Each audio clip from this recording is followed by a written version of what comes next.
I believe that there's only one thing that has the ability to heal us, and that is the body itself.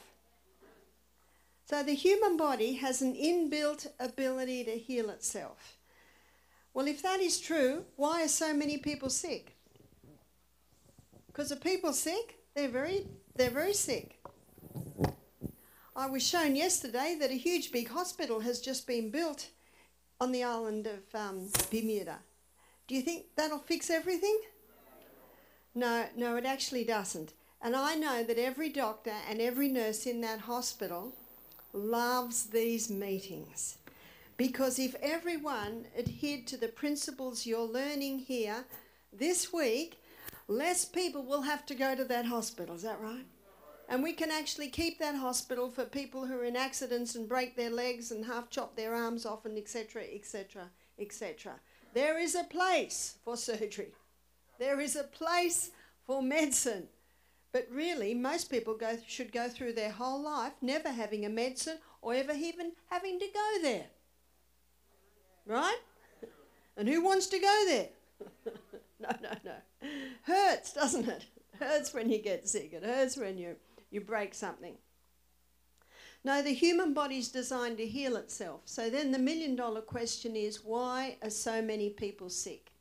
And that's what I'd like to address in this meeting tonight. I'd like to look at the two main theories for the cause of disease in medicine today. I'd like to look at those two theories, and I'd like to assess those theories, and I'd like to have a look at their true role in the running of the human body, the working of the human body, the healing of the human body. Because to know how the human body heals, we need to know something about how it works. Is that right? That's right. And to know how it works, we've got to go to the CBD. Do you know where the central business district of the human body is? The inside workings of the cell. Do you know that Darwin's theory rested on what would happen when they found out about the inside workings of the cell? And we know about the inside workings of the cell. And you know, the inside workings of the cell disprove Darwin's theory.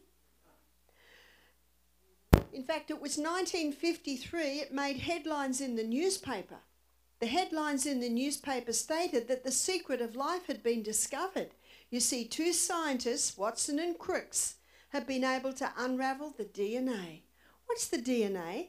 The DNA is the genetic code that is inside the nucleus of every cell in the body, except the red blood cell. You see, the blood is the carrier of nutrients to the CBD. It's the carrier of oxygen to the CBD. It's the carrier of water to the CBD. It's the carrier away of waste from the CBD. And it's the bone marrow that makes your red blood cells. Now, every other cell has the ability to remake itself. And it remakes itself according to the pattern or the formula that's inside that DNA.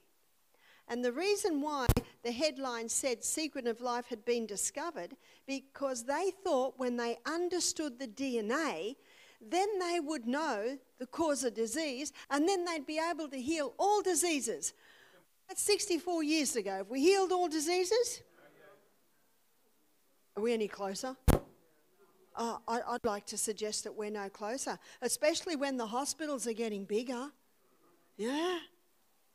So something else arose when Watson and Crookes had been able to unravel the DNA. You see, that DNA they were able to pull out. And I'm sure we've all seen pictures of it. 23 chromosomes from our mother, 23 chromosomes from our father. A lot of information in this DNA. In fact, one writer said that if you put all the information on that DNA and put it into paperback books and stack them up on top of each other, they'd go to the moon and back quite a few times. I can hardly get my mind around that one. All curled up in the DNA. Incredible. In Psalm 139, the psalmist says, I will praise you, for I am fearfully and wonderfully made. Marvellous are thy works, and that my soul knoweth right well. And that psalmist knows what I've just told you. I hope I'm doing everything right here. Do you know what the problem was for the evolutionists, when Watson and Crick had been able to unravel the DNA, this is the question they could not answer and they still cannot answer. Who put the information in the DNA? Who put it there? None other. It could be none other than a creator God. That creator God put that information there, and that creator God made our bodies with the ability to heal itself. So do genes cause disease? Do they? Do you know there's another field of research today called epigenetics, and that's the effect of our lifestyle on our genes. My mother died at 51, a cripple with arthritis. Now, my genes have a strong tendency towards rheumatoid arthritis. But you'll notice that I'm not 51, I'm actually 64. And if you probably noticed, I'm not in a wheelchair and I'm not dead.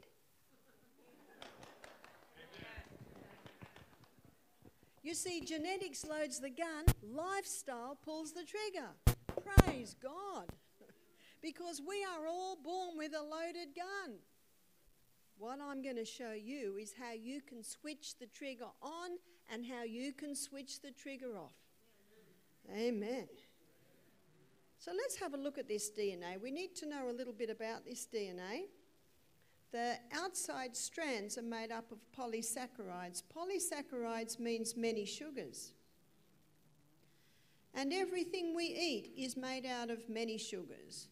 The pumpkin soup we just ate, you call it squash, we call it pumpkin. The cornbread, all made up of many sugars. And the outside strand is made up of those many sugars. The inside strands is made up of amino acids, and amino acids is a breakdown from the protein that we eat. So in our soup tonight, there was a bit of protein, probably a little bit in everything, in the cornbread, in the vegetables that are in the soup, and minerals. And the highest mineral food is vegetables, and I noticed there are a few little dark green bits in that soup, celery leaves. Hippocrates said, let food be our medicine and medicine be our food. And he didn't even know about what I've just shown you there. See, he's 400 years BC. But the very food we eat is actually what our DNA is made up of. And when I look in some supermarket trolleys, I think, how will their DNA ever be made? Do you know, that's one of the reasons. One of the reasons why we're sick is because people do not realise that what they're eating is actually what they're going to live and move tomorrow. And what a pity that McDonald's ever came to your island or your Kentucky Fried, huh? Is McDonald's here yet? Forgive me. Forgive me. Because you know the quickest way to the pearly gates is through the golden archways. So hopefully the Bermudas will band together to try and stop that one. So the DNA is made up of the food that we eat, and we're constantly being remade. We've got new eye cells every 1 to 2 days. That's why if you get something in your eye, you've got to get it out quick or the eye cells will grow over it. And by the way, you are distracted. Am I right? When you get something in your eye, you cannot rest. What's the body saying to you? Get it out, and get it out quick. The next quickest cells to be made are the cells that line the gastrointestinal tract.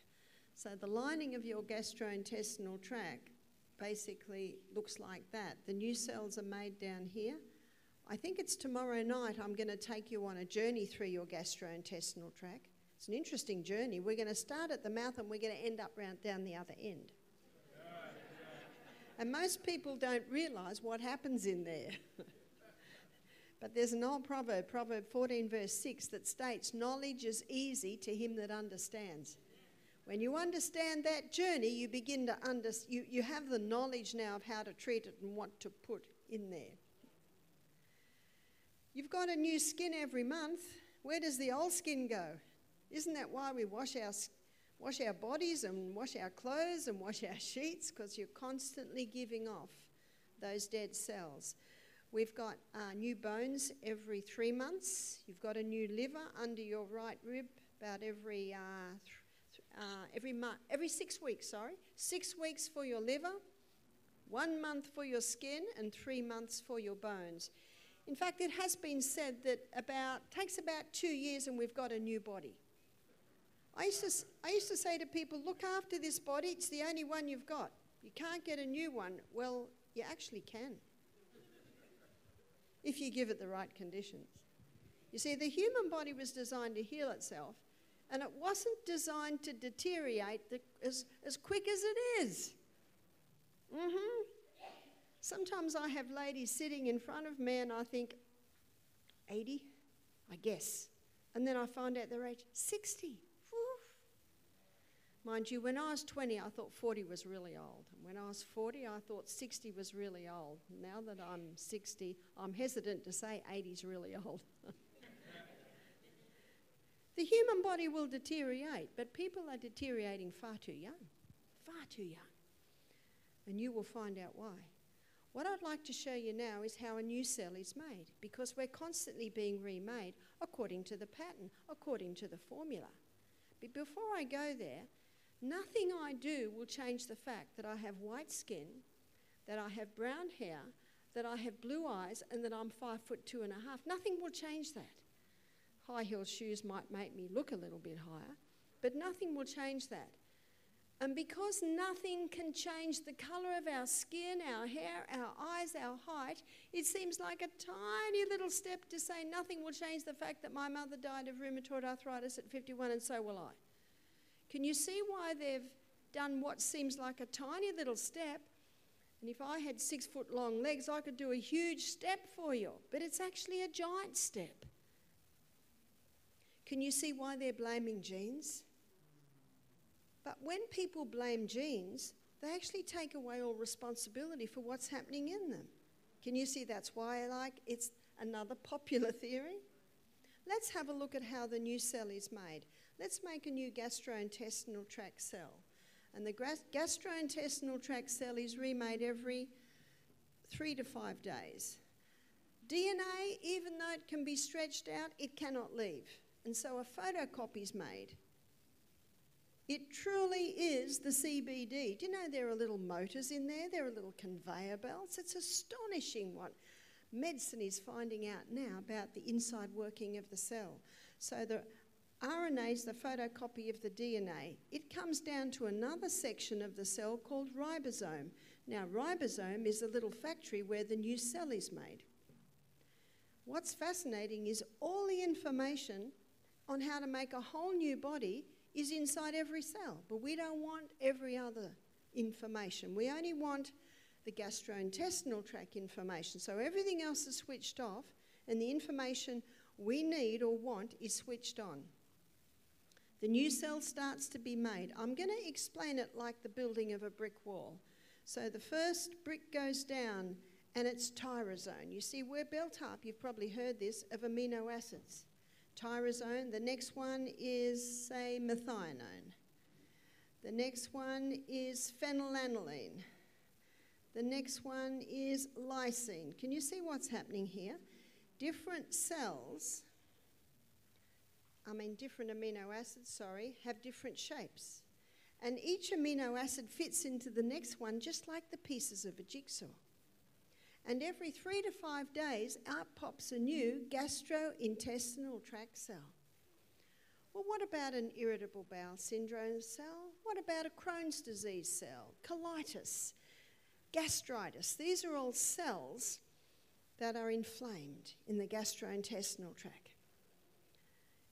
If the cells lining the gastrointestinal tract are remade every 3 to 5 days, how come someone doesn't heal of these conditions in, let's be generous, 2 weeks? Is that a reasonable question? I'd like to suggest it's very reasonable. And we should ever be private investigators, investigating why these things are so. So let's have a look at how a new irritable bowel syndrome cell is made. The first brick goes down. Maybe tyrosine is present. But we immediately come across a problem. There's a piece of information missing. What's going to go there now?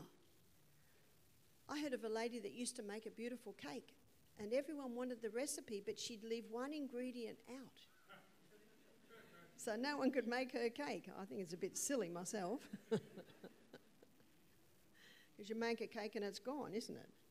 Someone made some beautiful cornbread out there. I don't think there's any left.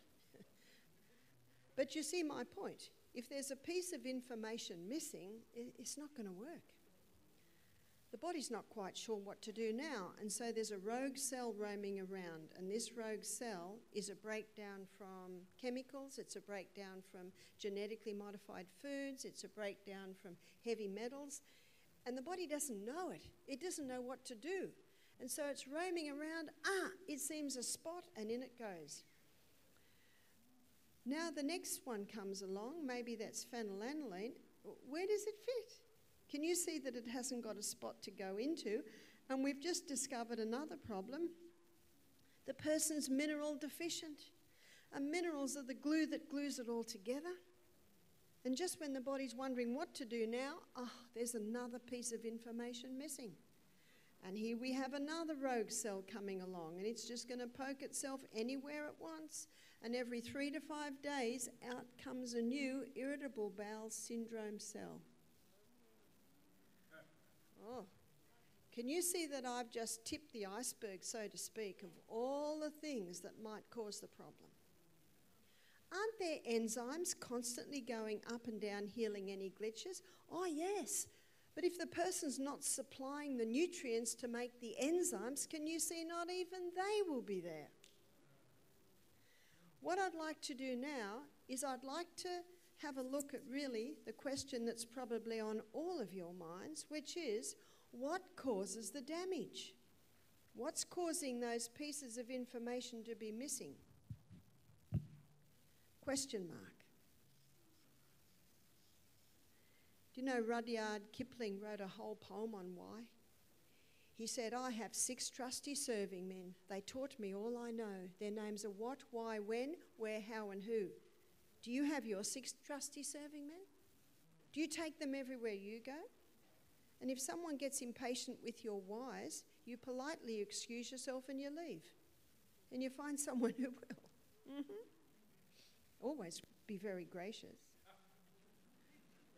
What causes the damage?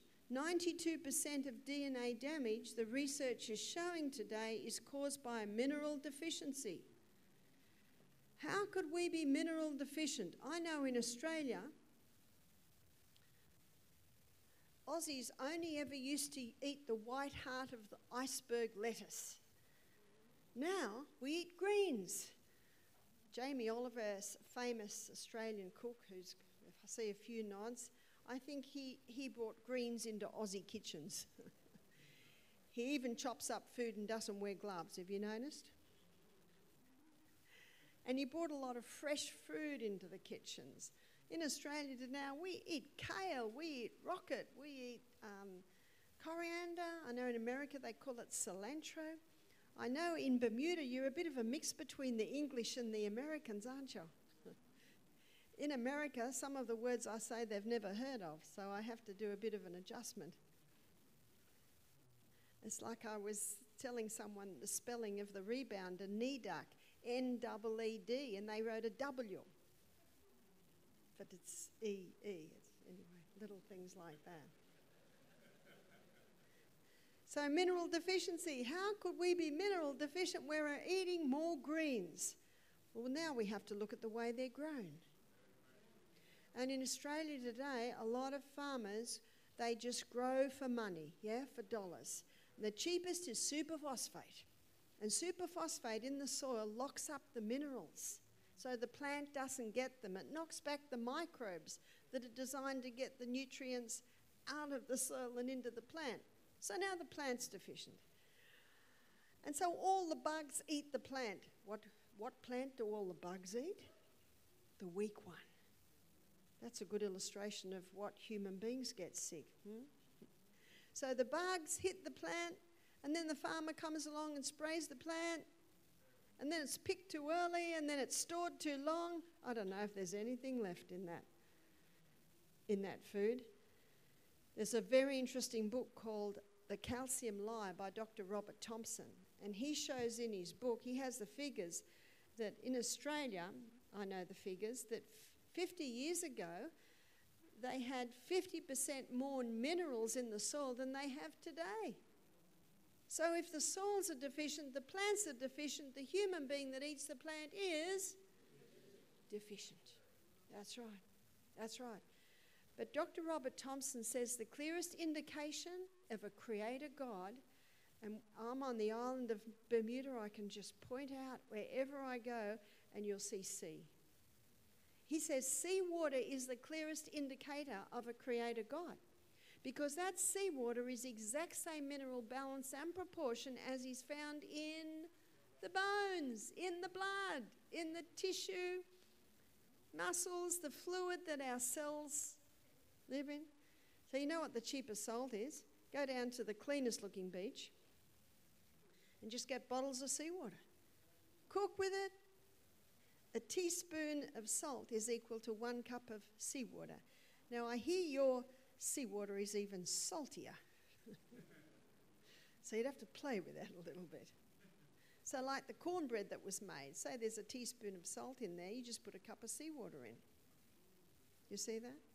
If it's half a teaspoon of salt, then you would just put a cup of seawater and a cup of plain water, or half a cup of anyway, you get it. How easy is that?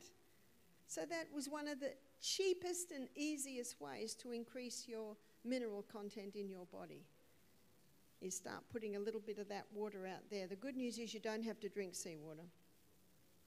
Aren't you glad? Even just to take a little sip before every glass of water, that's easy, real easy. So no wonder there's so much mineral deficiency when we realise that the soil that our plants are growing in is so deficient. There's more. There are some stimulants that people are taking that are leaching the minerals out of the body. So this is sugar, and I'm not referring to the sugar cane, I'm referring to the pure crystallized acid that's been extracted from the sugarcane plant. It's a nasty substance. In fact, it is said that it leaves our body better dressed than when it went in. What does it leave our body dressed with? Our minerals, caffeine. Are Bermudans addicted to caffeine as much as Australians and Americans? I'm in the airport, and I'm early in the airport. I had an early morning flight on, what day did I come here? Sunday. And there's only 2 shops that have got 20 people lined up. What are they? Starbucks Cafe. And they're even allowed to bring them on the plane now. They all seem to, they've got, I just had a look. I'd say 2 out of every 3 people had it. People say, do you drink coffee, Barbara? I say, no, I just watch the people suffer. Day 1 of our health retreat. And more people suffer from caffeine withdrawals than any other withdrawal. We have had people come off methamphetamines, heroin, methadone, alcohol, tobacco. No one suffers like the coffee drinker. Now, they'll recover quicker than the others, but the short-term suffering is the most extreme. I was in India a month ago, and I was talking about the dangers of caffeine, and one young mother said, I'm going to stop, because they love their chai tea, you know, their chai tea everywhere. She didn't have her chai tea, and within 1 hour she had a terrible headache. She said, I have to function, so I had half a cup of chai tea. I said, that was a good choice. What does she do every day? Little less, little less. Can you see that? Little less, little less. And then you can get off it without the pain and suffering. Caffeine disrupts the neurotransmitters in the brain. So you can have a couple both having coffee, maybe and chocolate, maybe Coke. They can give birth to a baby that has a tendency to Asperger's, hyperactivity, autism, all because of the parents' caffeine habits, which are causing a disruption in the neurotransmitters, which influences the way their neurotransmitters are made. Now, this is before they conceive. There's a few writers that are claiming that parents are the genetic engineers of their children. That's a bit scary, isn't it? Now, if you're feeling a little bit concerned right now because of your past habits, the good news is as soon as you give your body the right conditions, it turns around. It's a very forgiving piece of machinery. I think we'd all agree with that. So caffeine not only disrupts the neurotransmitters, causing an effect on the genes, it also leaches calcium and magnesium out of the body. So people that drink caffeine will be mineral deficient in calcium and magnesium, two very important minerals. Sugar not only leaches minerals, but it also causes a disruption in the DNA. I'll give you a story to illustrate. We had a 9-year-old girl do our program. She's type 1 diabetic, and she came with her mother. Do you know, within 2 days, on the third day, she had no insulin that day. Very quickly, the body starts to respond. But when we're consulting, I was asking her questions, and then I consulted with the mother. And the little girl said to the mother, "Mum, tell her." And the mother looked a little embarrassed. And she said, "Mum, tell her." And the mother looked a little embarrassed again. And then the little girl said, "She eats a bag of lollies a day." So do you call it lollies or candies? Oh, how can I say to that woman that it's quite possibly that habit that caused her child's diabetes? Ooh. Now, because she can't change what's happened, but you know what she can change? Tomorrow. Yeah, tomorrow. Her little girl will recover. And I always say to people, especially women, you are not allowed to beat yourself up over this one. And there's a lovely verse in the Bible. It's one of many lovely verses, but it's Acts 17 verse 30 where it says, God winks at our ignorance, and so should we, okay? But just to give you an illustration, that people are not only sick through ignorance, they're actually giving defective DNAs to their children because of their ignorance. And really, they cannot be accountable if they don't know. And unfortunately, the big dollars have a monopoly on advertising. Does it say on your bottle of coffee, it can disrupt the neurotransmitters in your brain, so you give a defective DNA to your children? Does it tell you that? And does it tell, not yet, does it tell you on the sugar packet that this will cause diabetes? Does it tell you that? No. That's why we have to be our own doctors. We have to investigate it for ourselves. So we're looking at what causes a mineral imbalance in the body. Again, the mineral deficiency of plants and these things that are leaching. Another stimulant is alcohol. Children are being born today with fetal alcohol syndrome to parents that have 2 drinks a week. And there are some doctors that tell people to have a little red wine at night. But hasn't it got antioxidants in it?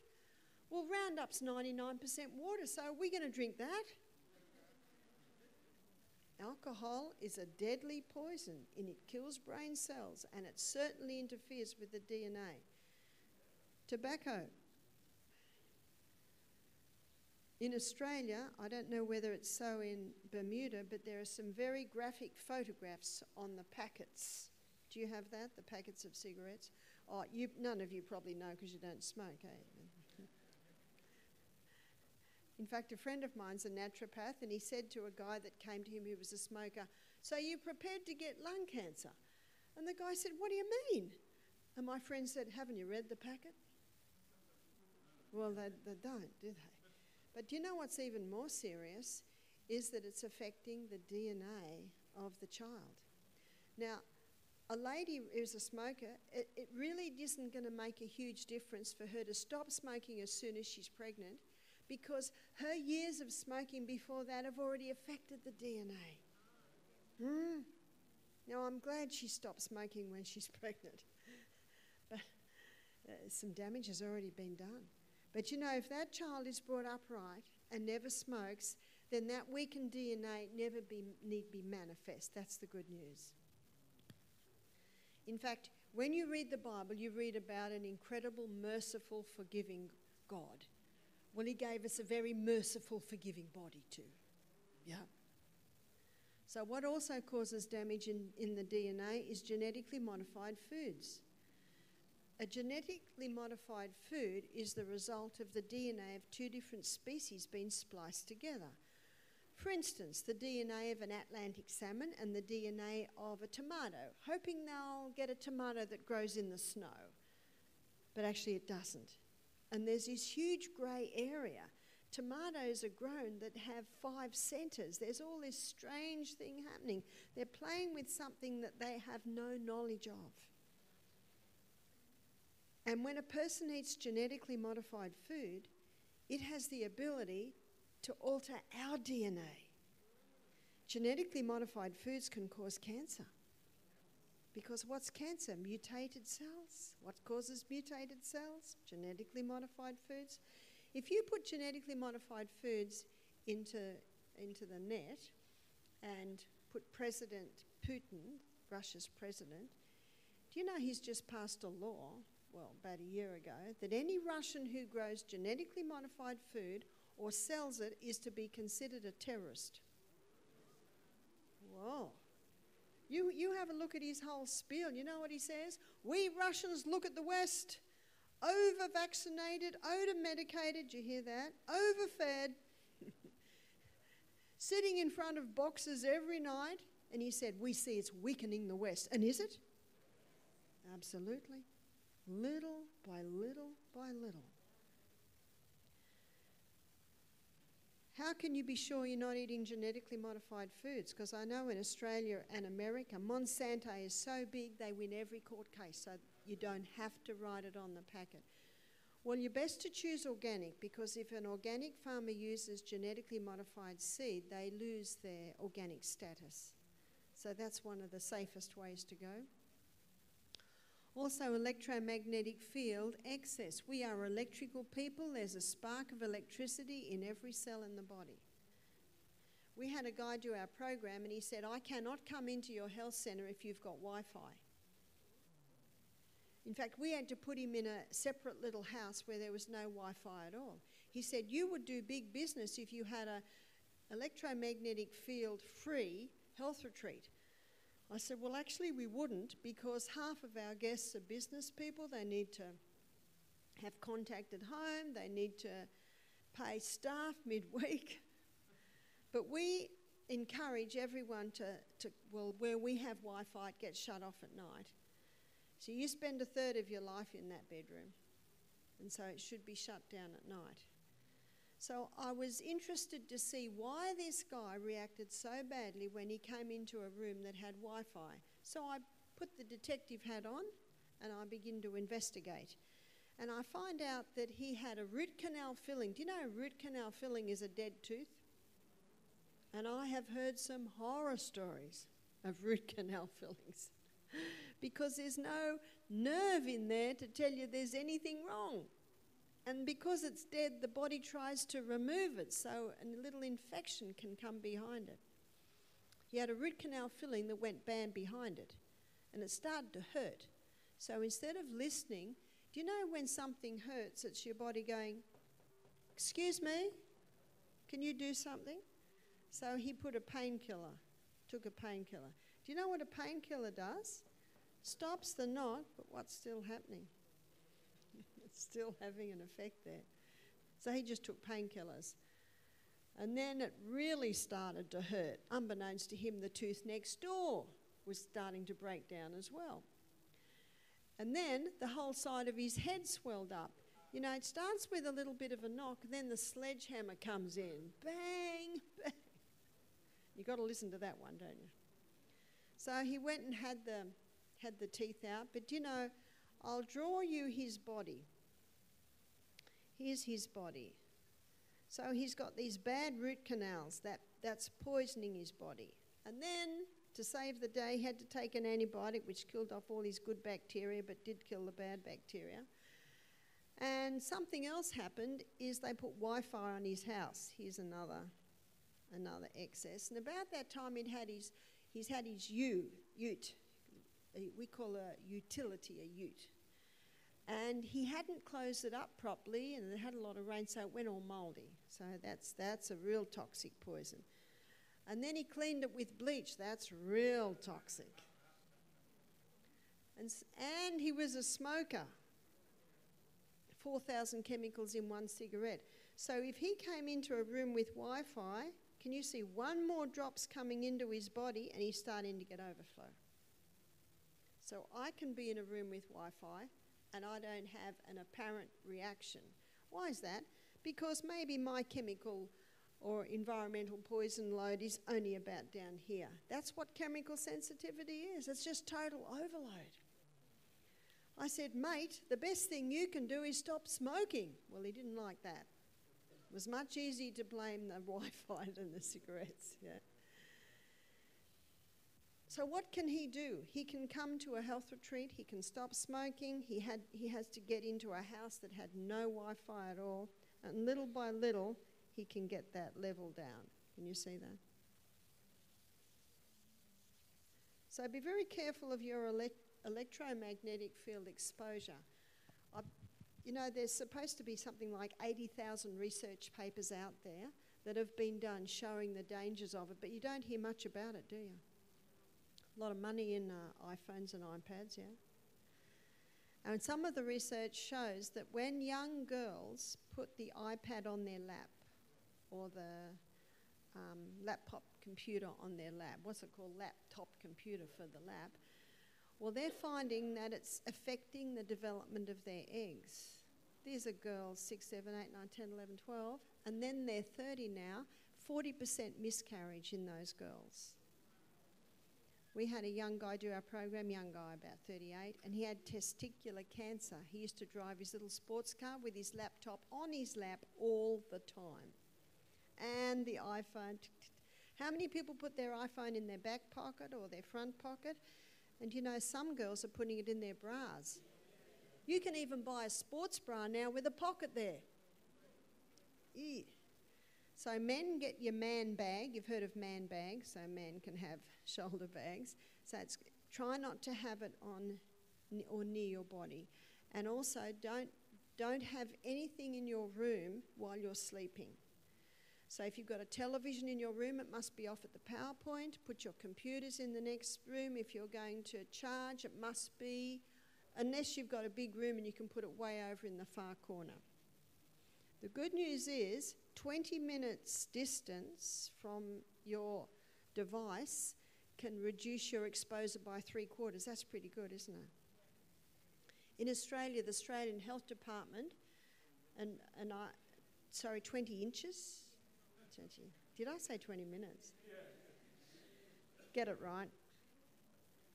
20 inches.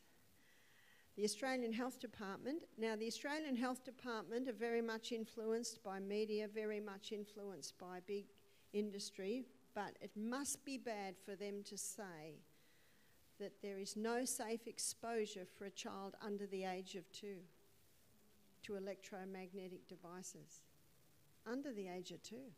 Now, I've been in the airport a lot lately, and here's a mother with a baby in the pram. Baby looked about 10 months old, and mother's busy on her phone and rocking the pram, hoping to put the baby to sleep or keep the baby quiet so she can still do her Facebook. And you know the handles of the pram, there was an iPad on there. You can actually get them to clip onto the pram so the baby's watching. I'd never seen such a thing. And you know what I used to do to my babies? I had slings. They were strapped to my chest. You know, happy babies. But I'm so much in the airport and I see them, they're trying to get that baby asleep and they've got the... Do you know it's a highly addictive thing, Facebook? And the games, highly addictive. They're considering they're more addictive than drugs today. So that brings us to chemicals. Chemicals can damage the DNA. So be very careful of what you're cleaning your house with. Go back to what grandmother did, white vinegar. White vinegar is getting the scum off the bathroom, and sodium bicarbonate. You live in a very moist environment. You put bleach on mould, you create one of the most toxic mixtures on the planet. And what bleach will do is kill mold and feed fungus. And fungus is the next crop of mold. But white vinegar will kill it and won't kill you. Sodium bicarbonate. And if you want something really potent, mix the sodium bicarbonate and the vinegar together. It's fun. It gets all fizzy. And then scrub into that. So very important that you make sure your houses are high, dry, airy. And if you see any taint of anything like that, use your white vinegar and your sodium bicarbonate. So get the chemicals out of your homes, out of your toothpaste, out of your shampoo, out of your food. But the biggest chemical company in the world, I know it's the biggest chemical company in the world because this company, the pharmaceutical company, makes more profits than anything. Billions every year. And you know, the Bible talks about this. It talks about it in Revelation 18 verse 23. And it's talking about Babylon going down, and it says, her merchants were the great men of the earth. Who are the great men of the earth? The wealthy men? Her merchants were the great men of the earth, which deceived all nations. How many? By her sorceries. But you know what the conversion is from the Greek? Pharmakia. Do you have pharmacies here? What do pharmacies sell? Do you know the Bible? So with pharmakia, magic potions. See, drugs never cure disease. They just change the form and location of a disease. Now, in a crisis, a drug can save a life. Absolutely. But I'm not talking about the crisis. I'm talking about everyday little bits and pieces that happen to us that can be actually recovered quite simply. And the thalidomide tragedy is a reminder to us of what drugs can do to the DNA, to the unborn child, yeah? You're familiar with the thalidomide tragedy? Mothers were given thalidomide in about the 50s for morning sickness, and the babies were born without arms. And it took a while for them to connect that. Also, mold.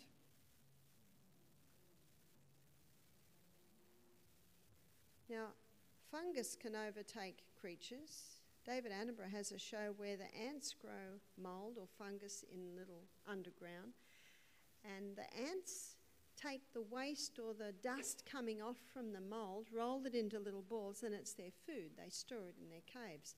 David Attenborough noticed that the ant will never tend the fungus for more than half an hour. So they have this shift work. You know, the proverb says, consider the ant, thou sluggard. Well, consider the ant with this one. If the ant tends the fungus too long, the fungus overtakes the ant. It happens in trees, lichen. They reproduce themselves through the tree. What about humans? Let's have a look at what mold is. It's a microorganism. It's one of millions, probably, different microorganisms. Now, as the name implies, micro means microscopic, organism means it's a living thing. They're everywhere. They're in the air we're breathing. They'd be on every surface area. They're on our skin. They're in our ears, our nose, our mouths. In fact, there are 10 times more microorganisms in the human body than cells. And the largest amount is found in our gastrointestinal tract. Does that mean we're more plant than animal? Actually, fungus, bacteria, and yeasts and molds are actually a classification of their own. They're neither plant nor animal, but they're everywhere. They're all through our body. And they do an important role of building up the body. But whenever cell damage happens, these microorganisms have the ability to change roles. Now, this ability to change roles is something that makes them quite amazing and yet quite dangerous. So let's have a look at how they do it in a helpful way. So whenever cell damage happens, these microorganisms now evolve into a cleanup team. Or one microbiologist said to them, we call them garbage collectors. That's what we call them as pathologists. That's what they do. They collect the garbage. And their name is bacteria. That's what bacteria is. That's what it does. It's just there to clean up the mess. Florence Nightingale, very famous nurse. You've heard of Florence Nightingale? She was in the 1850s, and what she did in the 1850s, she was asked to go to Scutari. Now, Scutari is the port where the wounded were being taken from the Crimean War. So this is about 1854. So here's Crimea. The British and the French were fighting the Russians. Here's the Black Sea. The wounded were put in boats and sailed down to Scutari. And Scutari is the port where the hospital was. Now, a journalist named Russell, he went from England to report on the war. And he was shocked at what he saw. When he came back, he wrote headlines in the newspapers. The headline said, "Did we raise our young men to die, to rot in this hospital?" You see, 50% of the men that actually got to the hospital died in the hospital. This is strong young men in their 20s, 30s. So very quickly, the British government sent Florence Nightingale and 35 nurses to Scutari to see what they could do. Florence was shocked. It was just filthy. There was raw sewage in the corridors. See, this was ex-army Turkish barracks. It actually wasn't built for a hospital. She found a man that was still in his battle clothes 2 weeks after he'd been admitted. The doctors were not washing their hands between operations. They thought, oh, well, I'm bloody all any, I may as well go to the next one. In fact, the doctors hated her because she made them wash their hands. She immediately telegrammed the British government and she said, we need a sanitary commission. We need a group of people to come here and assess this situation.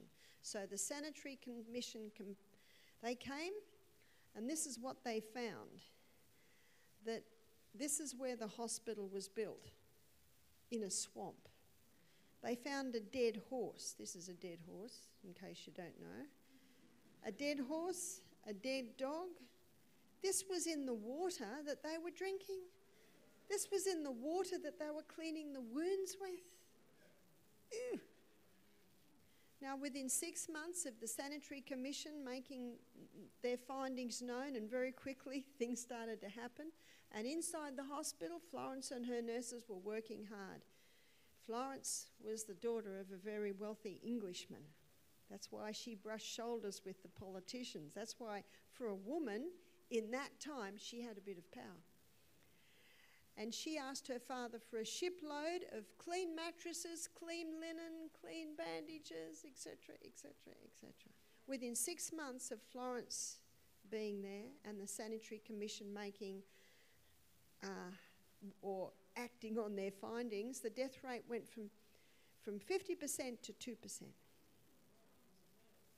Now, 18 months later, Florence went back to London. And she was about to get off the boat and she looked out and she saw a welcoming party. There was Queen Victoria and Prince Albert hailing her as a heroine.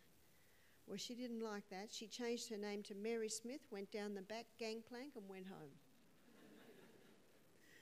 They said to her later, "Why did you do that?" She said, "I am not a heroine." She said, "All I did was increase hygiene, sanitation and nutrition." Got that? Hygiene, that's personal hygiene. Sanitation, that's the home. That's the house, keeping it clean. And nutrition, you cannot heal without nourishment, as you can see from your DNA. In fact, you know what their food was? Big pots of water with bits of rotten meat in it. You cannot heal without nourishment. That's like asking my sons, who are builders, carpenters, tilers, to build us an extension, but we don't supply any building materials. The body can heal itself if you give it the right building materials. Now, I want to show you another graph that you will never see in any newspaper. You will never see this graph. Here, one side of the graph, we've got all the childhood diseases: mumps, measles, rubella, whooping cough, tetanus, polio. Did you hear that? Polio. All 80 to 90% wiped out. Then the vaccines were introduced. Polio? Aren't we told that vaccines stopped polio? Did you know that there was no polio in London? No polio until they started putting arsenic and lead in paint and putting spraying with DDT. If you have a look at the graphs, here's the arsenic and the lead in the paint, and here's the DDT, and here's polio. Got that? No polio till then. They realised what was happening, so they stopped the arsenic and the lead in paints, and they stopped spraying with DDT, and guess what happened to polio? And there it is there before the vaccine. Now, we're not told that, are we? But we've got another graph now. It's attention deficit syndrome, hyperactivity, Asperger's, autism, epilepsy, cot death. Children are not dying of infectious diseases anymore because of what Florence Nightingale did.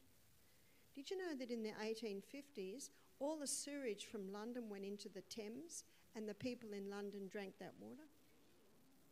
No wonder the Black Plague happened. No wonder there was so much disease.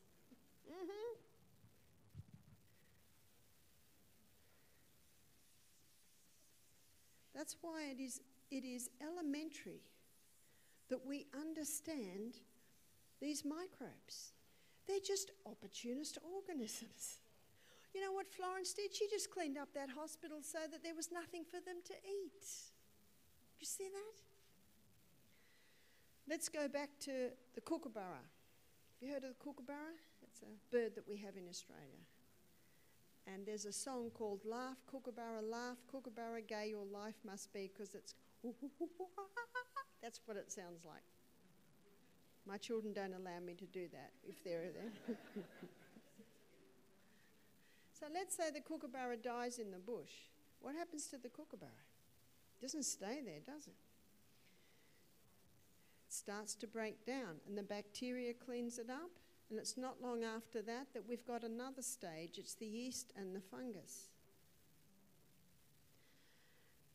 And as it does its work, the environment changes, and then the mould. And then it's not long after the mould stage that the matter is brought back to dust. The yeast and fungus stage, we can call them the exterminators. That's what they do. They're busy on the rainforest floor. And then the undertakers is the nickname you can give to the mould. That's what undertakers do. They take away dead things till eventually matter is brought back to dust. What I have drawn for you here is the carbon cycle, or you could call it the cycle of life. You see, nothing's created and nothing's destroyed. It just changes form. And what does the preacher say at the funeral?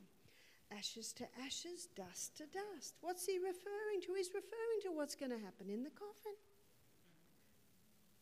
Now there's he should be famous. He's a 6 times professor. His name is Antoine Bourchon, a Frenchman who was a contemporary at the time of Louis Pasteur. Louis Pasteur was a chemist. Antoine Bourchon, 6 times professor. Antoine Bourchon, he knew this. He knew that germs don't cause disease, they're the result of unhealthful conditions. But Louis Pasteur got popularity because he came up with a theory everyone loved. Oh, you poor thing, it's not you, it's the germ. The germ has made you sick. Take this poison to kill the germ and you will be well. But Antoine Bourchon, he said diseases are born in us and of us. Oh, that's not very nice. Can you see why it's not a popular theory? In fact, when Florence Nightingale read of Louis Pasteur's theory, she said, "This is the theory of a man of a very unstable mind." And she said, "And anyone who believes it is equally unstable." Germs don't cause disease, they're the result. Now, can you imagine if Florence Nightingale went into that hospital with bag loads of drugs and just killed everything by giving everyone lots of drugs, would that have fixed the problem? See, if you don't take that dead horse out of the water supply, it's just common sense. And you know there's been a death and no one attended the funeral because no one knew he'd died. It was the death of common sense. We need some common sense. You just got to clean up the place. That's why she said, "I'm not a heroine, I just cleaned up the place."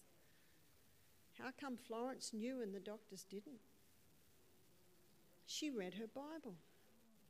Have you ever read of the cleanliness rules that God gave Moses for the children of Israel in the desert for 40 years? If they wanted to go to the bathroom, we say toilet, but in America that's a rude word, but your English rule a bit, so toilet's acceptable. They had to dig a hole and then bury it so that no one had ever knew they'd been there. And if someone died, they had to take the dead person out of the camp and bury it in a deep hole. And the men that carried the dead person out of the camp, they could not go back in the camp for 3 days. They had to wash all their clothes, wash their body.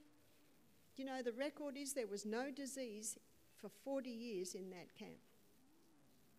So those doctors should have been reading their Bibles. Then the sewage wouldn't have been going into the Thames, yeah? And then there wouldn't have been the sickness that has been there. We say in Australia, they're barking up the wrong tree. Do you have that saying? Yeah. The microbes have been shot, but as you can see by my illustrations here, the microbes are an integral part of life on planet Earth. And if it wasn't for that carbon cycle, there'd be so much rubbish on the planet, we wouldn't be able to walk on the planet. We need to understand their role. We need to work with them. And if they are out of control in the body, we need to be asking, why are they out of control? We've got to get away from this kill mentality. Antoine Beauchamp got a dead cat. He wrapped it in an airtight container, came back 4 months later, opened his container. What was in his container now?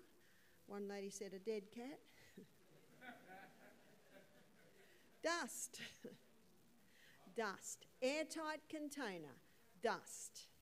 What brought cat back to dust? Because when the kookaburra dies in the bush, the dung beetles come up, the worms come up, the blowfly lays its maggots, the dingo has a nibble, the crow has a nibble. But in an airtight container, there was nothing to help with the breakdown. The microorganisms that were an integral part of living, running cat took their suit of clothes off, so to speak, put their rubber gloves and apron on, and became the clean-up team. As the environment changed, the undertakers, well, first of all, the exterminators, then the undertakers, till eventually these microbes have brought matter back to dust. With great excitement, Antoine Beauchamp took the dust, put it under the microscope. It was alive with microorganisms. They'd done their job. Do you know there's a basic law of science that states nothing's created and nothing's destroyed. It just changes form. This is why we have compost bins, is that right? Because when we have compost bins, it's full of vegetable matter that's getting broken down. And by the way, what breaks it down? The microbes that were responsible for the development of the apple, then the ripening of the apple, and then the rotting of the apple. You see, they just change roles compared to the environment. And now I dig up my compost bin and I put it into the soil. Here's my plant. Here are its roots. So I put my compost in. What am I putting into my garden? Microbes. Now they play another role. Now, those microbes are responsible for the final breakdown of the minerals in the soil and the heavy metals. Those microbes are responsible for the absorption of the minerals out of the soil and into the plant. They are responsible for protecting the plant against any harmful pathogens that might be in the soil, and they are also responsible for nourishment of the plant. That's why organically grown fruits and vegetables have a far higher nutrient content, because of the microbes in the soil. Now I want to take it somewhere you may never have taken it before. Inside the human body. When we were in our mother's utero, our gut was sterile, no microbes. And when we were born, we were literally showered with our mother's microorganisms. So that first breath of air, remember what's right next to the birth canal? The anus. Do you know 20, 40 years ago, doctors, nurses always gave mothers enemas because they don't want anything coming out of there going anywhere near the baby. In fact, one professor who's an obstetrician, he said, I always thought God made a mistake. But he said, I now know it's a perfect design. Because when that birth canal stretches open, so does the anus. And what's the air like coming out of there? Laden with the mother's microbes. And when that baby's skin hits the air, the baby goes,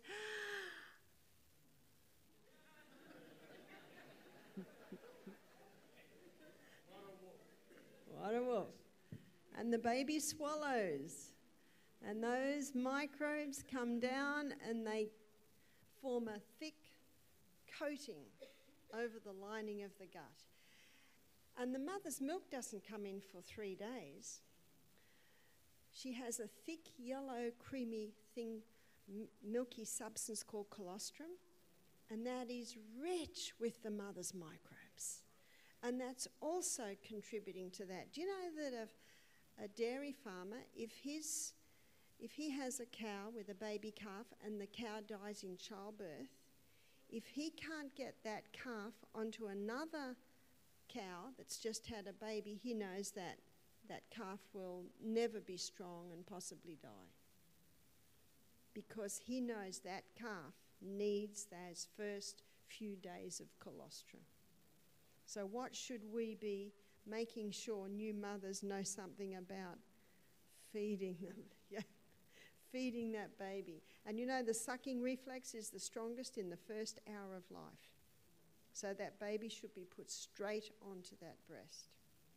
And then, and some people will say, but there's no milk for 3 days. Oh, but there's something richer and more important than that milk. And do you know that those microbes are basically setting up our immune system? Those microbes are now in the gut responsible for the final breakdown of our food.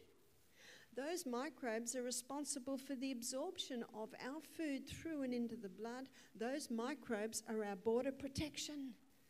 They protect our blood against any harmful pathogens that might happen to be in the gut, and they nourish those little cells that line the gastrointestinal tract.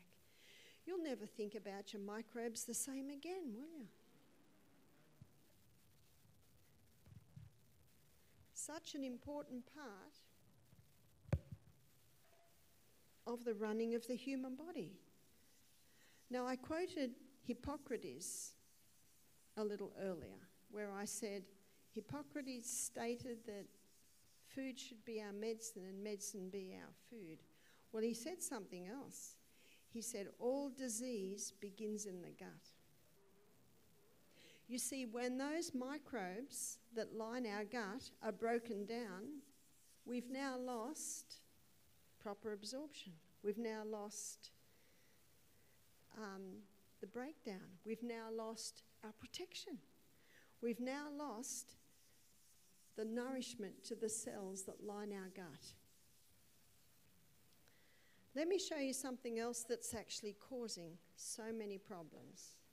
And that is a very popular drug call antibiotic. You've heard of it? Oh, they even have it in Bermuda.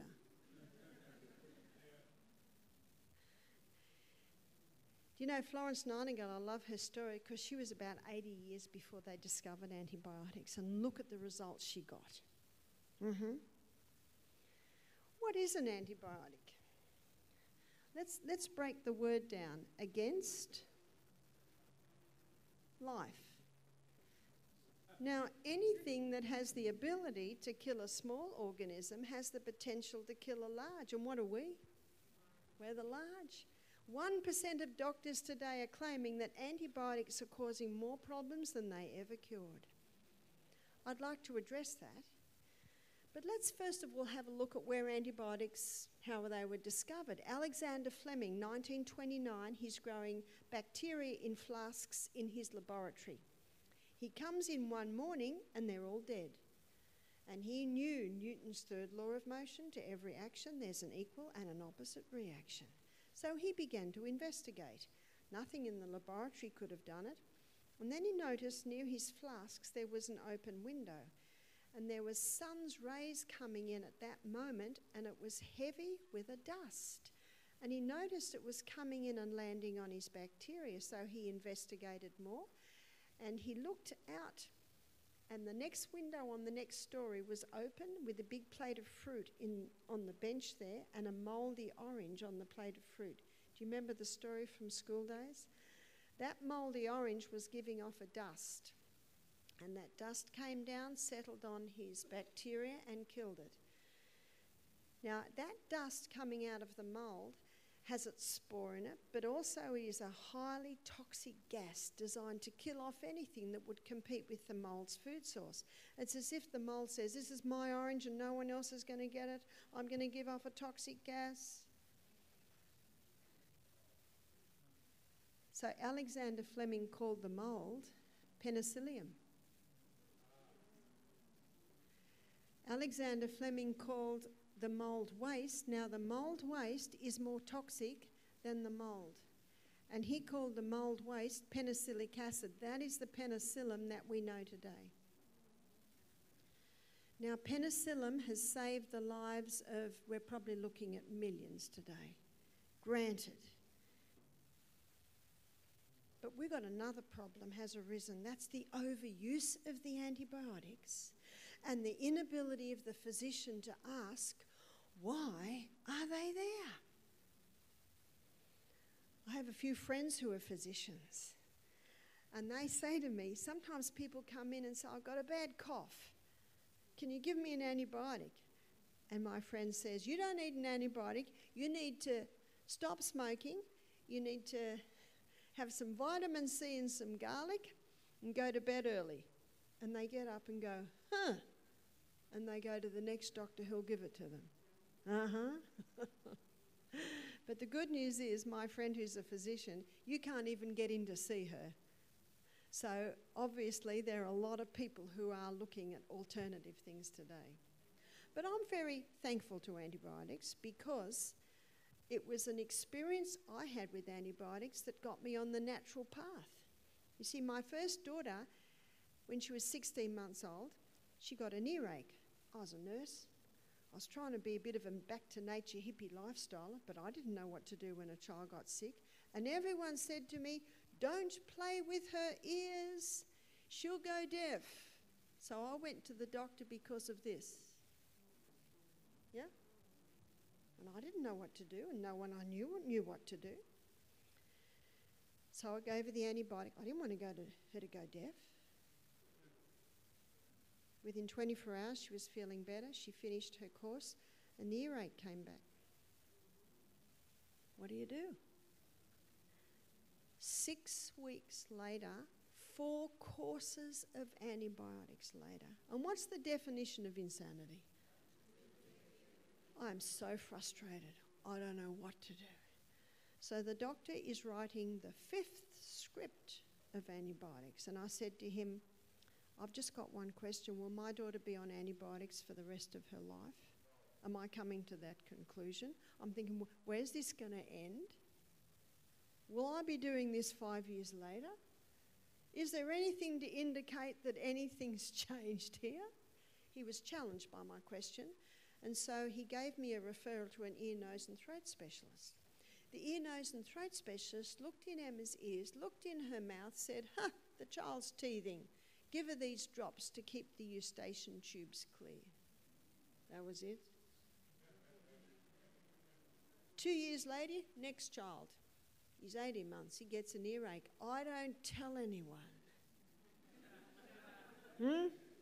So then I'm not going to get pressured. And I go to the old lady next door. I'm 25, she's 85. I said, what did your mother do when you were a little girl? She said, Mum would steam up an onion and put it on the ear. Well, I ran home, steamed up an onion, wrapped it in a cloth, put it on my son's ear. He was breastfed, so he fell asleep. I could do anything to him when he was feeding. Fell asleep.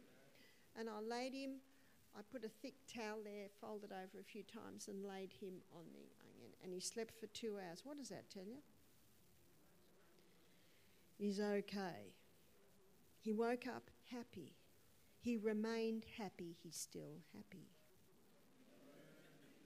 He's 40 now and he has not ever had an antibiotic. How many 40-year-olds can say that? No, not many. Not many. And he's still alive too. By the way.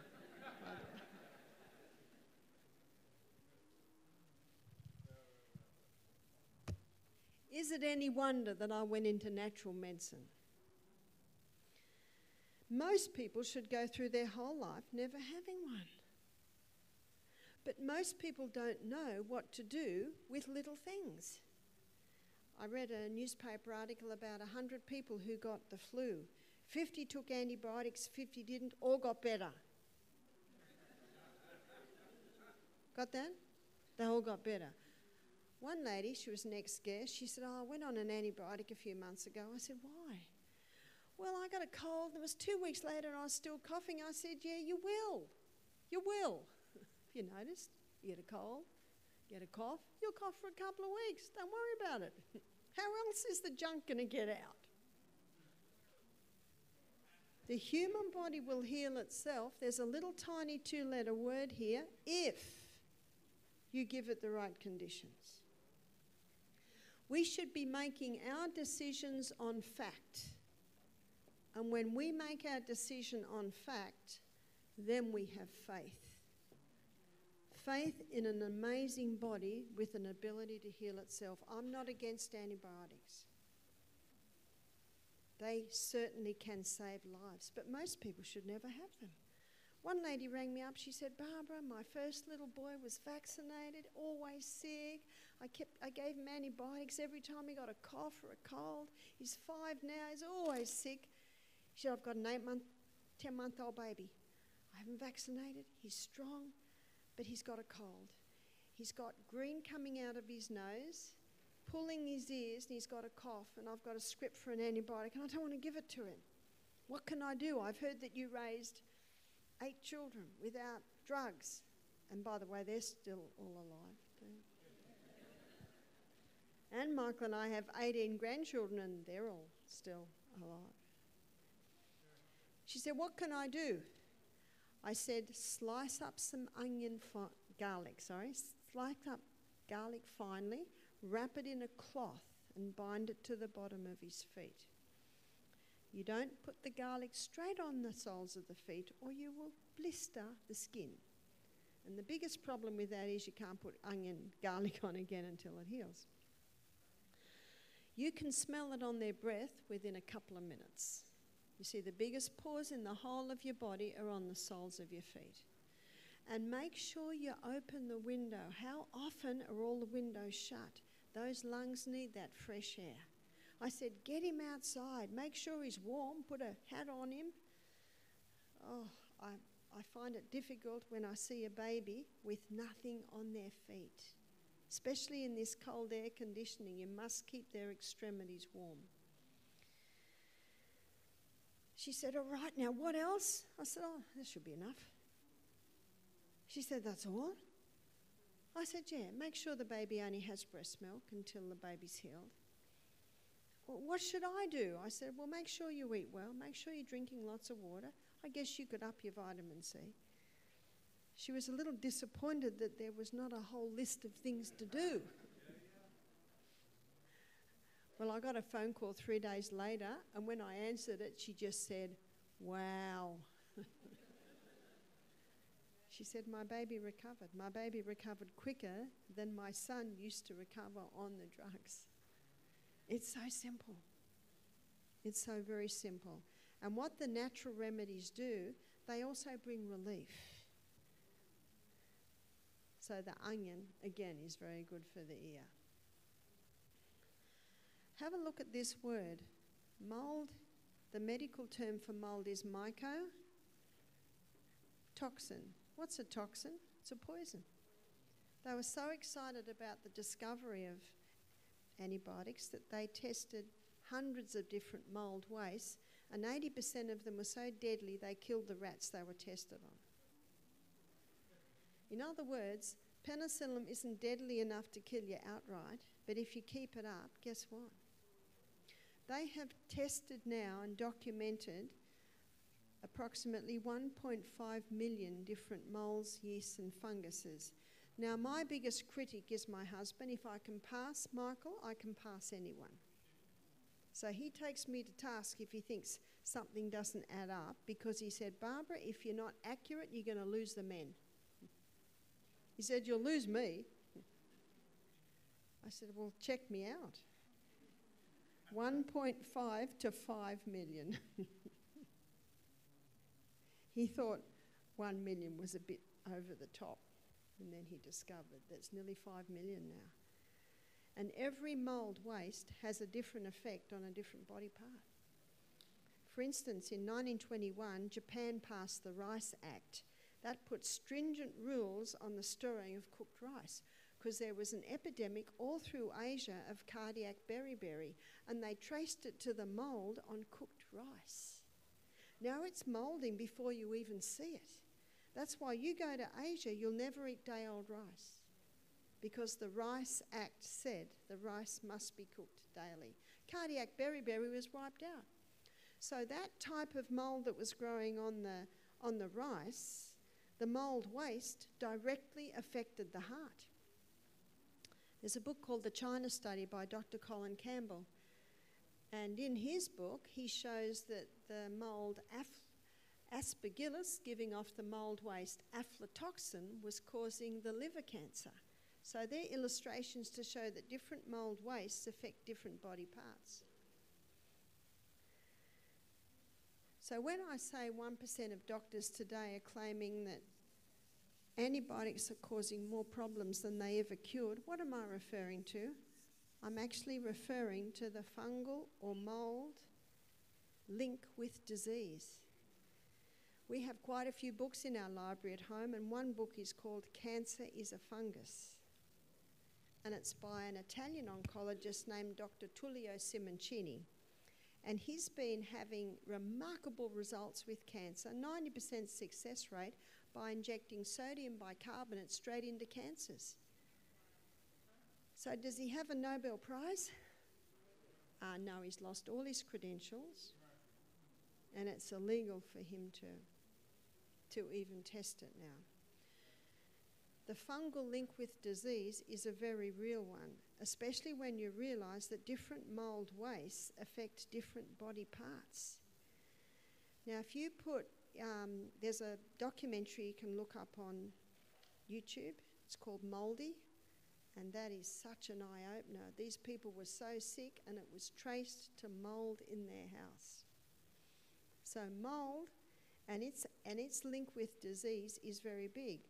Why doesn't medicine acknowledge it? Well, then they would have to acknowledge that their antibiotics, all their statin drugs, their contraceptive pill, cortisones, are all contributing to the mold presence in the human body. So that is very real. And my book, Self-Heal by Design, unfortunately I could only bring one box with me, but you can get it off Amazon. It's called Self-Heal by Design, and my book is a thorough explanation of this brief talk I'm giving tonight.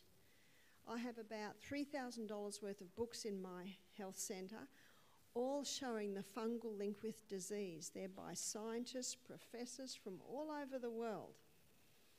And I bought those books because they're my reference material. So in my book, I act like a journalist, where I just pull this all together, because I found it's very difficult to get information on this, and I wanted to write a book that was short, succinct, you could just about read it in a day, where I look at the history of fungus with disease, I look at what the Bible says. Do you know what the Bible says if your house is mouldy, you've got to do?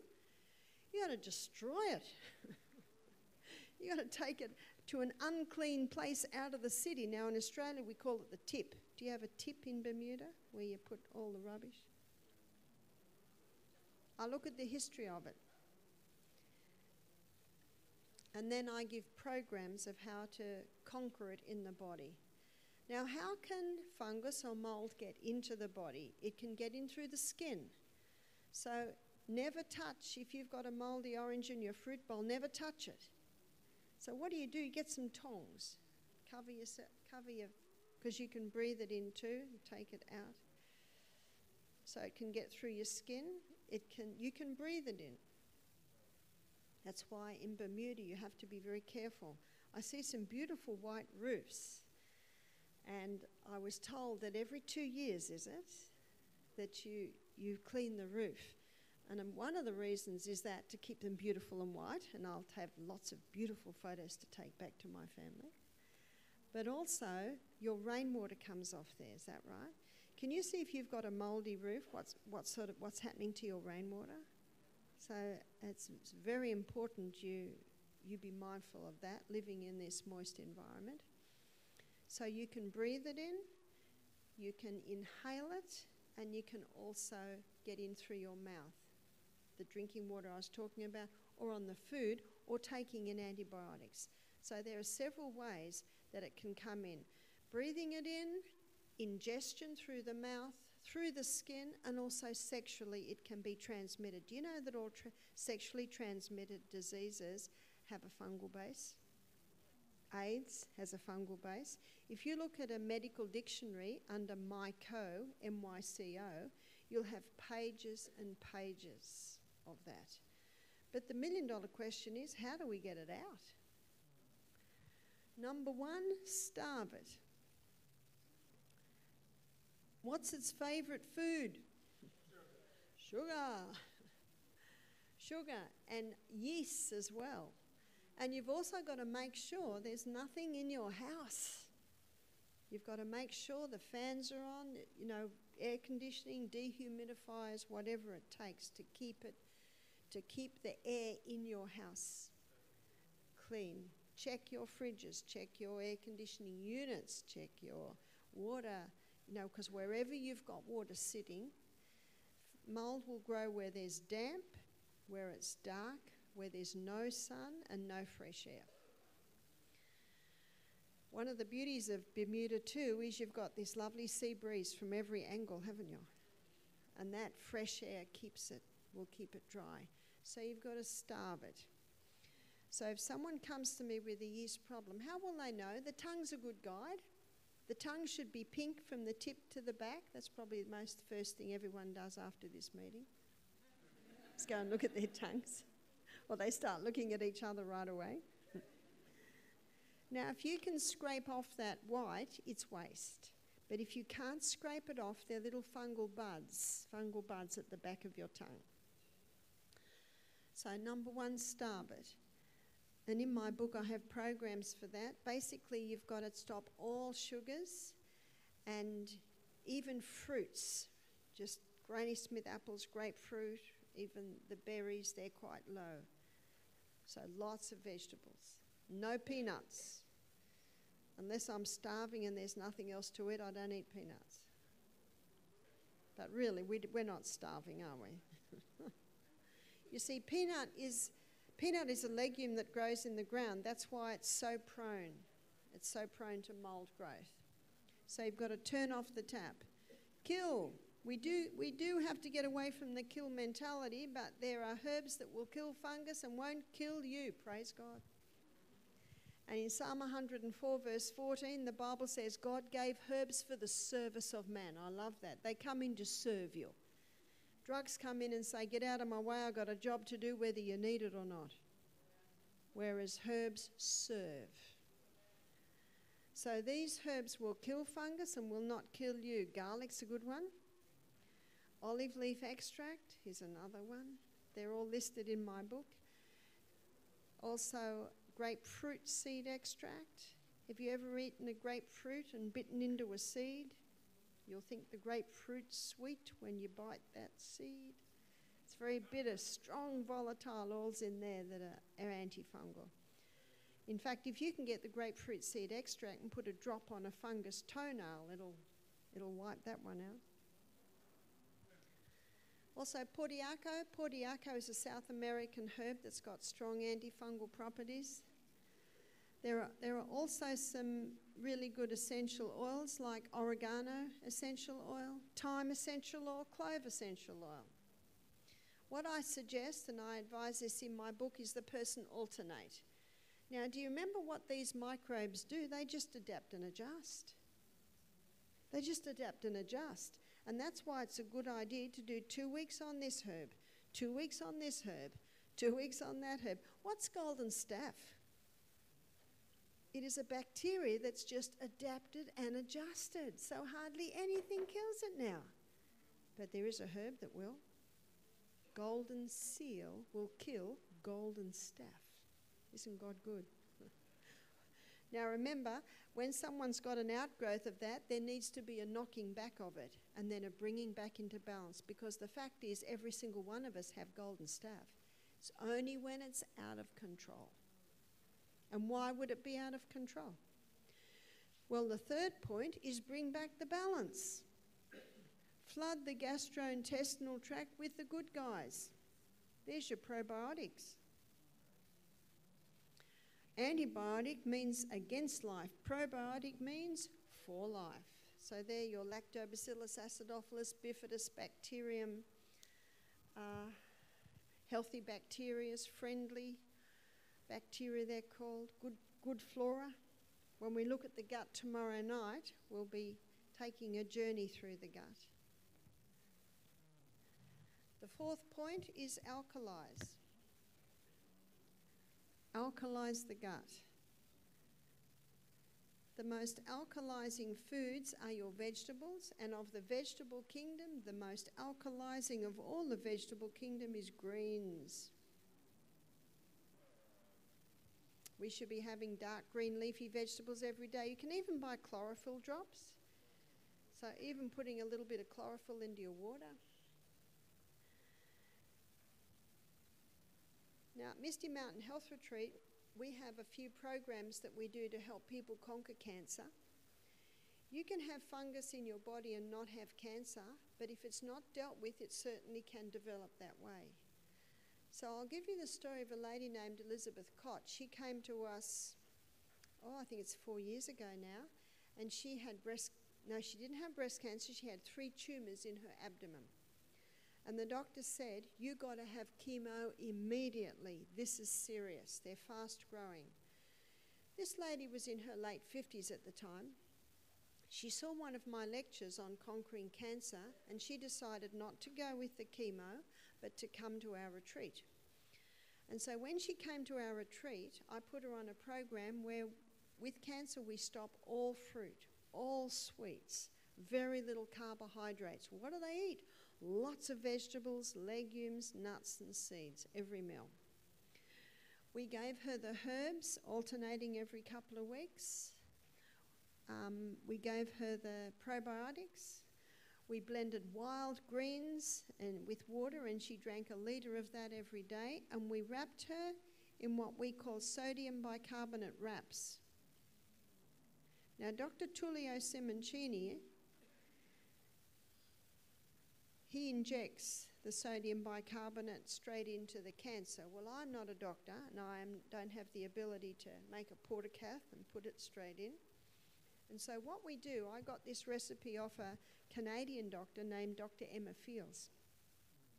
And she grilled me for 2 hours before she gave it to me. I wasn't asking her for it, but she just wanted to know if I knew my stuff. And praise be to God, I must have convinced her that I did. And she gave me the recipe. And it's 2 kilos of sodium bicarb with 5 litres of very hot water and some lemon. And what we do is we dip a towel in, we wring it out, and we wrap the torso and then cover that. Then we wrap the left leg and cover that. Then we wrap the right leg and cover that. Then both arms. And so the whole body from the neck down, every surface area is touched by these hot in sodium bicarbonate infused towels, and then we wrap the whole body in several blankets and shower curtains, and they stay like that for 1 hour. So can you see what we're doing? We're making it impossible for these microbes to live, these fungi. So we starve it with the diet, we give the herbs, we bring back the balance with the probiotic, and the greens are alkalizing from the inside. So you can't drink sodium bicarbonate. All you'll do is neutralise your stomach acid. But the greens, they go into the tissues to alkalise. Can you see that? Now, if someone had stomach cancer, they could drink sodium bicarb just before they went to bed, but not near their meal, because you want your hydrochloric acid to break your food down. So we wrapped her in the wraps. She was with us for 2 weeks, and we did 5 wraps a week. This is a few years ago. Now, since then, we also have a hyperbaric chamber. And a hyperbaric chamber floods oxygen into the body, and cancer cannot live in the presence of oxygen. In my book, I quote Dr. Otto Warburg. He got a Nobel Prize in 1931 for showing that cancer cells hate oxygen and they consume 15 times the glucose of any other cell. That's why if you can greatly reduce the sweet and oxygenate the body, you're making an environment where cancer finds it almost difficult to survive. This lady went home and she continued religiously the diet. She said to me, I'm Polish. I was the dessert maker at church and I used to make pavlovas. And she said, I made a pavlova about this big, 20 cups of white sugar. Think of that next time someone offers you a slice of pavlova. Huge amount of sugar. She said, I believe, because she said, I've been a vegetarian for 20 years. She said, I believe I was feeding my cancer with sugar. And of course, cancer loves that stuff.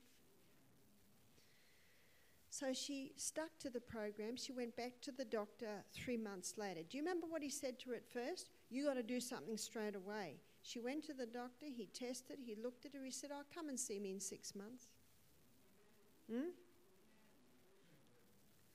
She went back a year later. He said, one of your tumours is gone. All her levels were normal. She was on several medications, high blood pressure, diabetes. She was on sleep apnea machine. All of that's gone now. She said, I've lost 10 kilos in weight, so that would be, 20 pounds? She said, I feel better now, and she's in her 60s now, she said, than when I was in my 40s. Another year later, another tumour went. Now, it's 4 years later now. She said, when she goes to the doctor, her oncologist is there, her specialist there, her doctor's there, and they're just looking at her. They can't believe what's happening to her. She said that she'd been given about 6 months to live. Well, it's 4 years later now. One tumour is still there. But you know, sometimes they just stay there, but they don't do anything. Dr. Nicholas Gonzalez, American doctor who was having huge success with treating cancer, unfortunately he's passed now, so a few question marks too about his passing. But I read an interview of him and the interviewer said, tell me of your success rate. He said, well, it's like this. He said, if a diabetic does everything right, they can control their diabetes. He said, it's the same with cancer. If they do everything right, it can be controlled. He said, some of my patients, the tumour's still there, and it's 10 years later, it's not doing anything. Some of my patients, the tumour's gone. He said, I can never predict. What an amazing body we live in. The human body can heal itself if you give it the right conditions. So simple, such simple conditions. So when we get people come to us now who want help to conquer cancer, they might alternate the hyperbaric chamber and the wrap. They might do things like that. Or some people, they'll have a wrap and a hyperbaric chamber every day. It basically, I leave it to the person to what they're able to do. But Henry's law states that under pressure, more gas goes into liquid. Well, that's the hyperbaric chamber, and the gas is oxygen, and the liquid, of course, is blood. And so when you go into the hyperbaric chamber, basically you're flooded with oxygen, and that goes to every cell. And remember, cancer cannot live in the presence of it. The hyperbaric chamber was developed for divers with bends. You've probably heard that. Because the air is 79% nitrogen and 20% oxygen. So when they come up too quickly, the nitrogen goes into little balls. And when they put them in the hyperbaric chamber, it just converts that hydrogen back to a gas and they just expel it. And then they discovered that people with wounds that weren't healing, if they went into the hyperbaric chamber, they were healed purely because of the oxygen. So as I go through the lectures, I'll actually be going inside the cell again and showing you exactly the effect of oxygen. But I'd like to leave you with another story before we end. And this is the story of a man who came to with prostate cancer, and he was 56. He was not really interested in coming to our health retreat. But his mother, no, not his mother, his wife. His wife and his sister were ultra keen. Sorry, his wife and his daughter. His daughter is in her 30s, his wife also early 50s. So every time we were talking, and every time I said, well, if you're interested, we can do the wraps. And he went, oh, I suppose so. And his wife and his daughter were saying, yeah, he'll do it. Now, this was everything we did. He was just, oh, I suppose so. And they were, yeah, he'll do it. So going home, I said, well, are you interested in doing the program, continuing it? Because I always ask that. Because a man convinced against his will be of the same opinion still. There's got to be an agreement. And he was just, and his wife and his daughter, yeah, he'll do it. So when they went home, he did everything purely because his wife and his daughter were making everything, and he did it. He went back to the doctor 3 months later, and they found no cancer. Now he's interested.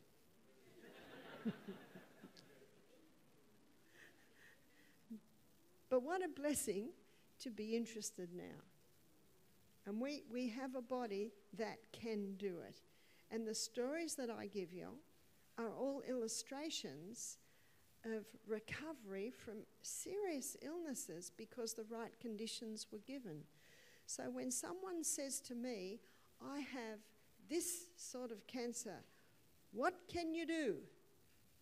And you know what I say? I can teach you the conditions the body requires for healing. I can heal no one. No herb can heal you. No treatment can heal you. The body alone can heal when it's given the right conditions.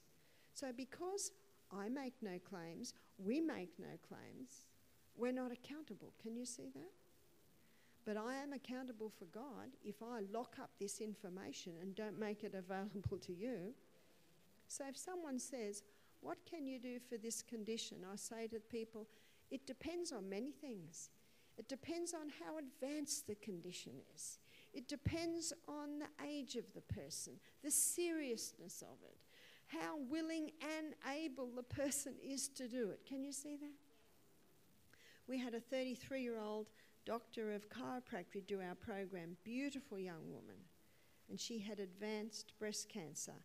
It was like a big rock on her chest, and the skin was breaking down. And I said to her husband, how did it get to this? This was incredibly advanced.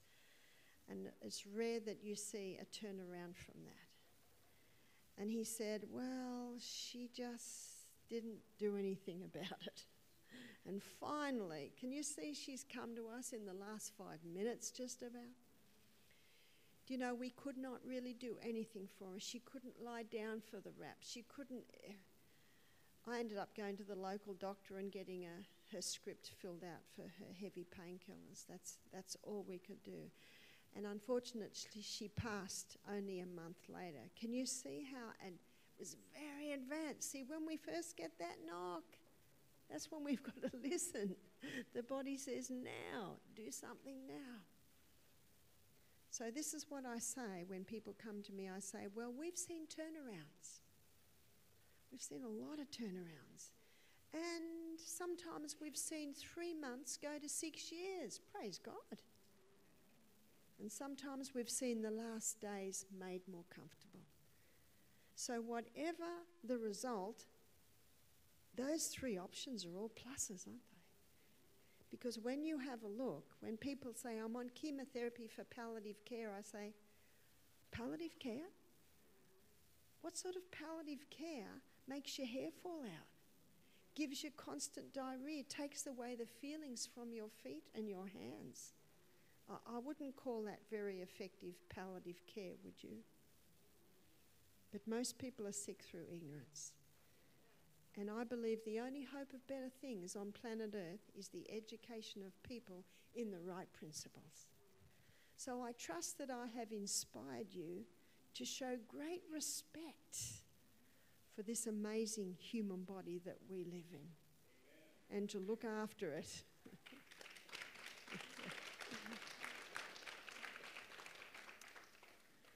So shall we bow our heads to close? Father in heaven, thank you. Thank you, thank you for this incredible body. Thank you for the knowledge on how to treat it. I pray for every head bowed here, Father, that you will give each one of us wisdom, inspiration and motivation to begin implementing what we need to do so that we can enjoy our bodies a little better and even be better prepared to work for the Master, is our prayer in Jesus' name. Amen.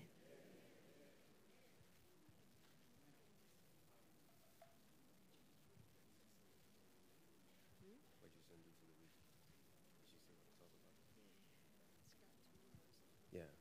All right, good evening, everyone. Before you run out, just a quick update on the rest of the week. I'm pretty sure you want to know what she's going to talk about for the rest of the week. Just up on the screen, you'll see the different titles. Can everybody see past the board?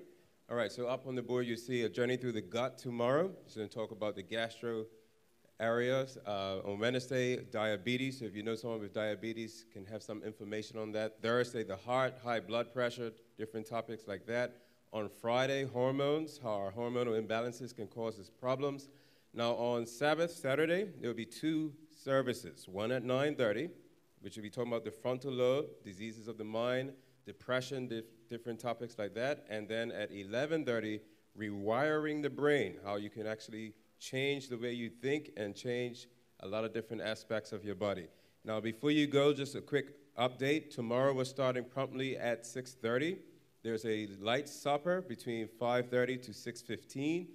At 6:30, we will be started. Now, some of you were here for the first update. If you have any questions, there's a question box on the outside. If you have some paper now, you can leave it, but starting tomorrow, we'll be handing out papers that you can actually write down any questions that you may have. And what she will do is she will answer the questions in the very beginning. So hopefully you'll be there. As you go out, you'll see some colporteurs selling books, some Bermudian colporteurs.